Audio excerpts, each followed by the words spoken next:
Amen, amen, amen. Lord, help me to take one day at a time. Good morning. Today I have the privilege of introducing a young lady that has held so many torches.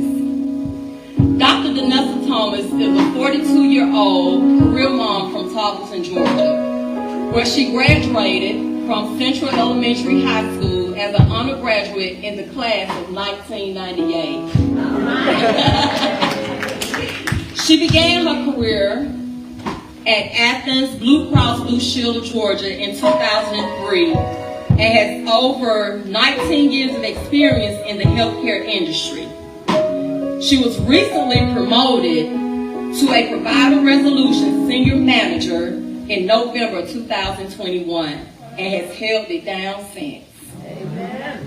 Dr. Thomas has earned 4 college degrees despite the obstacles that she has faced.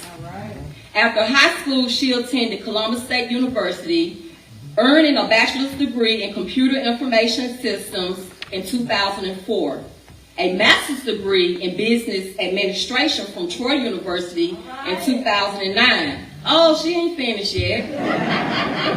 Another master's degree in human resource management from Troy University in 2012. And last but definitely not least, her most recent, and the one that I think she is very much most proud of, is her doctorate degree in business administration from Walden University, which she obtained in 2021. Dr. Thomas is also an author. Yes. Where her doctoral dissertation of healthcare leadership strategies for leveraging electronic health workers was published in Walden University ScholarWorks and ProQuest Dissertation Publishing in December of 2021. And it was also published as a peer-reviewed journal article in Aspen Journal Scholarly Works Volume 2 with Aspen University in August of this year. Her future goal is to create a nonprofit organization for teens to reach their full potential by providing educational, financial, and professional assistance with emotional support. This is a personal journey for Dr. Thomas because she became a teen mother at the age of 15, where she had her son, Trey, who is now 26. And she also has a grandson by the name of Keegan. Her motto is, I never wanted to be a negative statistic, so I became a positive one.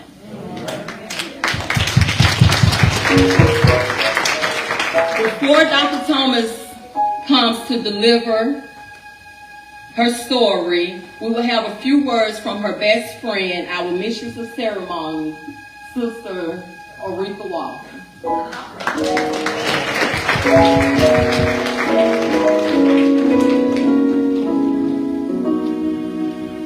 I'm so excited, y'all. I look around and I see so many people that I invited. Thank you so much for coming. We have a special guest that's dear to my heart. When I say special and amazing, I mean it. What's so amazing about Dr. Danessa Thomas is the fact that she's my best friend. All right. She's an action taker. She inspires. She motivates. She's the biggest supporter that I know. And if you don't know her, then you're missing out. Aww. You're missing out on the opportunity to advance.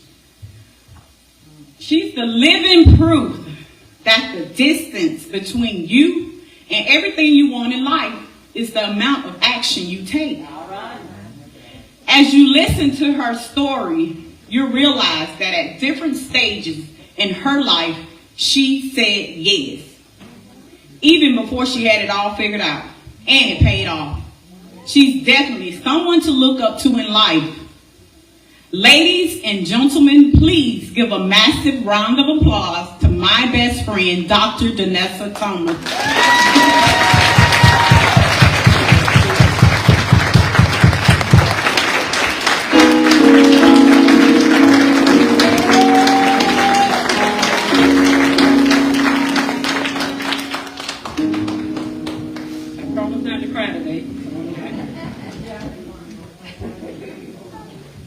all right, baby. Good morning. Good morning. First, giving honor to God, who is the head of my life. I would like to thank Power Missionary Baptist Church for inviting me to be a guest speaker for their Women's Day. I do have a word today. I'm not preaching, but my topic is, can I be somebody Moses and lead them out of their Egypt? My question to myself is always, what is God calling me to do? Yes. Should someone else have to go through what I went through to understand my story or to understand where I came from? Overcoming obstacles as a teen mom and as a young adult was no easy feat. Again, what is God calling me to do? Exodus chapter 3:11, and Moses said unto God, who am I, that I should go unto Pharaoh, and that I should bring forth the children of Israel out of Egypt? So speaking on my life, who am I to talk about and help someone that's in a similar situation? I'm not perfect by far. However, when God calls me to do something, it's useless to fight back. I just do what he has called me to do and for his service. In the past year, I have had 5 speaking engagements in which I have always questioned that person and myself, asking why me? No one wants to hear my story. I've always prayed about telling my story, and God always gave me the confirmation to move forward. So here I am. I'm ready to tell my story. All right. My life story starts off as most people, born into a 2-parent home, 3 older siblings, living in the same household. I attended Central Tarleton. I was an honor roll student, played the saxophone in the band, played basketball, just a normal teenager. However, my 9th grade year, my life was turned upside down. My parents separated, and I started rebelling. I started clubbing, sneaking out the Browns, and the men's club with my best friend, Fifi. Since my mom and my sister Andrea was no longer living with us. My brother TJ and I stayed in Tarleton, and my oldest brother Tran was in the military. I blamed my dad for my mom leaving, so I did everything to make him mad. It didn't help because he didn't want me to leave either. So he let me do whatever I wanted to do. The summer of '95 was one for the books. I was clubbing, called myself on in love with my future baby daddy after he got out of YDC. So boom, August 1995, I started my sophomore year thinking how I was going to play basketball, go to all the games with the band, and then lo and behold, my cycle never came on. To make matters worse, my dad had been keeping track of it because I always asked him to buy me feminine products every month, but I did it for August. So on September 12, 1995, he took me to Dr. Wilder's office in Warm Springs to take a pregnancy test. And I found out I was 6 weeks pregnant. I was devastated and I cried like a baby. He told me don't even think about an abortion and dropped me back off at school with the red face and teary eyes. So here I am, a 15-year-old sophomore, pregnant with a baby. How did I get here? I told my son's father, he was 17 at the time, and all he could do was suck his thumb. That was typical of him. So I knew then, Nelson, you about to raise this baby on your own. So at the age of 15, I knew I was gonna have to raise my son on my own.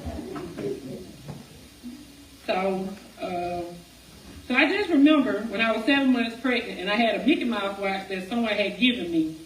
Mom and I was in Walmart shopping. Back then you could return anything without a receipt. And I had not bought Trey anything. I knew what I was having a boy and I was going to name him Trey after the character in Boys in the Hood. If you know the movie, then you know why I named it Trey. So I decided to return the watch and I bought Trey a car seat. I felt so responsible. And I'm glad that I did because he came 3 weeks later on April 1st, 1996, right at 8 months. He was a premature baby. So here I am, 15 years old with a baby. Whew. I knew that dropping out of school was not an option, so I had some tough decisions to make. Who was going to keep Trey while I was in school? I didn't have any money. How would I take care of him financially? I wasn't old enough to get a job. How would I get my homework done while taking care of a baby? So many questions. So that summer of 96, I turned 16 and got a job working at Callaway Gardens, where I worked until I was 20 years old. When I went back to school my 11th grade year, I paid my great aunt little sister $20 every 2 weeks to keep Trey. My mom made sure I was 100% responsible for my son, so she would wake me up at 5 o'clock every morning to get his bottles ready and his diaper bag ready. And I had to drive to Shiloh every day to drop him off before driving to Tarleton to school, and then pick him up after I got out of school. So extracurricular activities was out of the question. He was my main priority, therefore anything pertaining to me was on the back burner. However, I maintained my grades, and I was an undergraduate in the class of 98. At that time, I wasn't interested in going to college. I remember writing in my senior memory book that after high school, I wanted to find a good paying job making $8 an hour and take up a trade at a local technical school. The guy moved back in 98. $8 was a lot of money, $8 an hour. Wow, just reading this. But my plans were not of God's plans. Jeremiah 29:11 says, "For I know the plans I have for you, declares the Lord. Plans to prosper you and not harm you. Plans to give you hope in a future." So how can I be somebody, Moses? I didn't let anything stand in my way. I went to college and I earned 4 college degrees.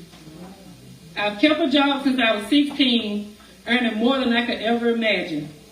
But it didn't come without mistakes. Motherhood didn't come with a manual, so I made a lot of mistakes along the way. Having a hatred for my son's father for over 20 years.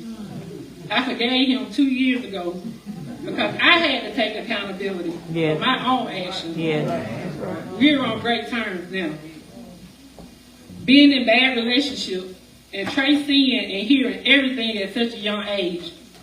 I should have protected him better, but I always felt like I needed a boyfriend. That's another story at another time. However, once I learned my mistakes, I've never made them again. As I read those 2 scriptures, Exodus 3:11 and Jeremiah 29:11, it dawned on me that God has always had a plan, a vision for my life. Again, how can I be somebody, Moses, and deliver them from their Egypt?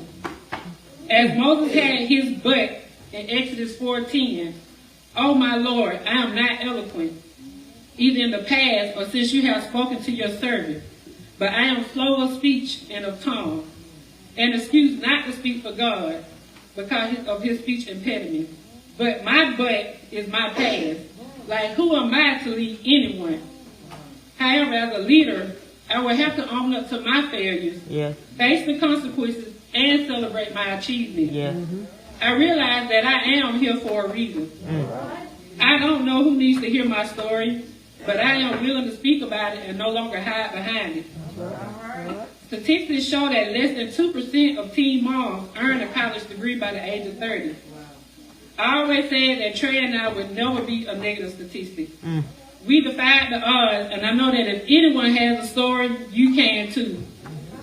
And as if the Lord answered me in Habakkuk 2:2, write the vision and make it plain upon tables, that he may run and read it. God, I am listening, and I am ready. Thank you.